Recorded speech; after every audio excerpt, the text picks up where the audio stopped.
Hello and welcome to Frontrunner Motorsport, and today was the Monaco Grand Prix, which I watched once again from exile, and my god, what a waste of time. It's really disappointing for me because it's Indy 500 weekend. Normally I do a special, it would have been an Indy 500 themed week if I'd been around a computer, and I can't do that this year because I'm in exile, and so the only race I'm going to talk about this weekend is the Monaco Grand Prix, which was awful. It was terrible. It was rubbish. The rules they imposed on this race, they had to make 2 pit stops, did not only... Well, it didn't make the race more exciting to start with anyway. In fact, it might have done the complete reverse of that. This was atrocious. We had stupid rules, silly games. The teams didn't seem happy with it. And the drivers... Well, they seemed just fine with it, actually. But it was stupid. There was a lot of stupid things going on. The whole thing was just ridiculous. And it's the Monaco Grand Prix. It's supposed to be pretty prestigious. This was a joke. And the FIA have made these rules with 2 stops to try and improve things. Because of the red flag on the first lap last year that allowed everyone to change tyres and then there was no overtaking. The pit stops didn't really change the no overtaking thing. There was still no overtaking.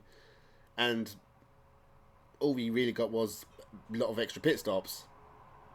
The problem is still Monaco. It's too narrow and the car's too wide for it.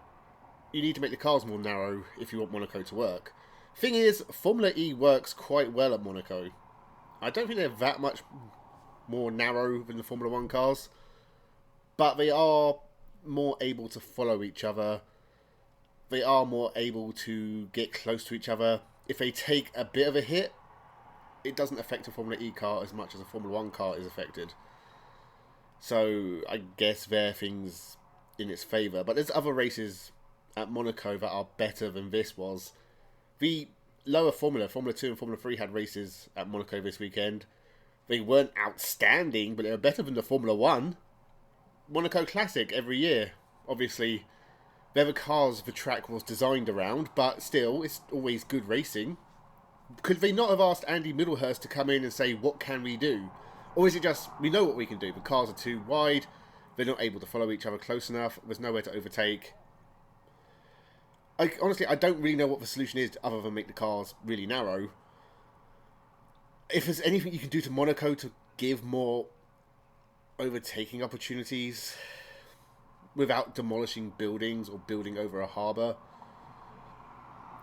without turning it into Mario Kart and having it go over like a little ramp onto a boat or something, because Jeff Bezos was there, he's got a very big boat, he could have parked it somewhere, they could have probably driven through it, but it's sort of getting a bit silly at that point. It probably wouldn't be that safe. I'm not sure Jeff Bezos would have allowed it, but that's the only way you're going to extend or change the Monaco Grand Prix layout at this point, is to basically add bits onto it and maybe buy buildings around it and demolish them. Other than that, really it's take it off the calendar, which would be sad because it's one of the most prestigious races in the world. It's part of the Triple Crown of motorsport that no one goes for because it's nearly impossible, which makes it more special, the fact that Graham Hill was the last person to do it. You have 2 of those races this weekend, the Indy 500 and Monaco Grand Prix, and one of them was complete garbage. And I'll give you a clue which one. The Indy 500 hasn't happened yet. It's just very disappointing. I haven't really got a lot to say about the race itself. Qualifying was a mess. We had a crash for Andrea Kimi Antonelli. Unfortunate, but around Monaco, it's more forgivable than elsewhere. Less forgivable was Yuki Tsunoda going out in Q2. Russell and Mercedes incredibly unlucky this weekend. That engine failure in Q2 basically ended their weekend. It did not get better for them in the race. Race started. There were some great drives from Isaac Hadjar and Esteban Ocon. If I was going to shout out anyone, it'd be those 2. They were both very fantastic. Alonso is one of the unluckiest drivers in the world. He was doing a great job and was pretty much a shoo-in for points, but an engine failure took him out of the race. That's 8 races with no points. Not good for Alonso. Hopefully he can turn it around next weekend in Spain. Up front, it was follow the leader, really. Norris led the whole way. Leclerc was there behind him. Piastri, Verstappen was the only one who really tried anything completely different when he pitted on the last lap. Lewis Hamilton didn't really keep up with the top drivers. He was kind of stuck in between them and Hadjar and Ocon behind him. Points for both Williams. Brilliant weekend for VCarb because Hadjar scored very good points and was incredible all weekend. But even Liam Lawson did a very good job getting into Q3 and staying in the points for the whole race.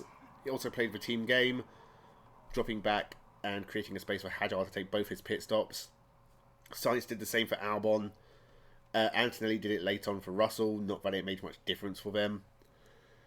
I think that was the worst part of the race, was that overtaking was so impossible. You had these trains of cars stuck behind someone who was dropping back for their teammate. It's not against the rules. They're not going to get a penalty for it. And in fact, really, it's actually good teamwork. But it's very disappointing to see. It's not good sportsmanship, regardless of whether or not it's against the rules. And it's not racing. It's the opposite of racing. And really, that's the race. Gasly, bad mistake, took him out of it. He blamed Tsunoda. He said Tsunoda moved across on him. But I think Tsunoda just went over the bump on that hill. And Gasly broke too late. It was Gasly's fault. And I'm amazed Tsunoda's car didn't break, by the way. That Red Bull is built strong. That took quite a hit and survived. So whoever designed the back of that car, great job. Who's the other retirement? Oh, Alonso. Bortoleto was knocked into the barriers on the first lap, got it going, and actually had a pretty good race, finished ahead of his teammate. But again, with no overtaking, it's hard to know where his actual pace was. Colapinto as well in 13th. Great job from him, but really, it's a shame that it wasn't an actual race. As I say, I think the only thing you can do to the Monaco Grand Prix is either make the cars more narrow or turn it into a non-championship race. Because I think it should exist. Maybe in the same way Macau and New Zealand have their own Grand Prix and still exist. Maybe make it for Formula 1 cars, but allow them to run third and fourth drivers. Something different, at least. People who aren't as used to the cars, you might get some different results out of it. But I think in a Formula 1 calendar, if you're making up rules specifically for the race to try and make it more entertaining, firstly, you need to do it with more thought. Secondly, you kind of shouldn't really need to do that. I mean, Formula 1 has its issues with not being very exciting at times. But when it stands out so much, and this race was very silly and boring, I think it's a problem that's almost unsolvable in Monaco's case. So, let me know your thoughts. What would you do with the Monaco Grand Prix? Was there any other controversies from the race that you picked up on that maybe others haven't? Did you enjoy it? Did you not? Let me know in the comments below. I'll be back at some point with more content. I'm not entirely sure when, but subscribe anyway, because there's some really good content I've made in the past you can watch, and I will try and do things going forward. So, thank you very much for watching, and have a good one.